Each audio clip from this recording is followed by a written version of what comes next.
तुम्हाला घड्याळ कोणत्या कंपनीचं माहितीये? एकीकडे मोठे मोठे सेलिब्रिटीज, नेते, खेळाडू रोलेक्स ओमेगा सारख्या लक्झरी ब्रँडचे वॉचेस घालताना दिसतात, तर दुसरीकडे आपल्या देशाचे पंतप्रधान मोदींच्या मनगटावर दिसतं जयपूर वॉच कंपनीचं रोमन बाग.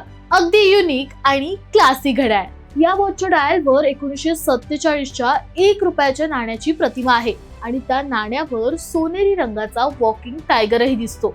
म्हणजे हेरिटेज, पॉवर आणि मेक इन इंडियाची झलक. एवढंच नाही तर या घड्याळाची मागची बाजू पूर्णपणे ट्रान्सपरंट असून त्याच्या आतलं मशीनही आपल्याला दिसतं. हे घड्याळ एंट्री लेवल लक्झरी वॉच मानलं जातं. आता वाटेल की हे खूप महाग असेल. मलाही पहिल्यांदा वाटतं मेरा तो घर जाएगा इसमें. पण याची किंमत इतर लक्झरी वॉचेस सारखी लाखात किंवा करोडो मध्ये नाहीये, तर केवळ 55 ते 60 हजारांमध्ये आहे. या वर्षीच्या सप्टेंबर ते नोव्हेंबर महिन्यादरम्यान मोदीजी हे वॉच अनेक कार्यक्रमात घालून गेलेले दिसले. मोदीजी काही घालतात त्याचा ट्रेंड नक्की होतोच. आता या वॉचचंही तसंच होणार का? तुम्हाला काय वाटतं? कमेंट मध्ये सांगा.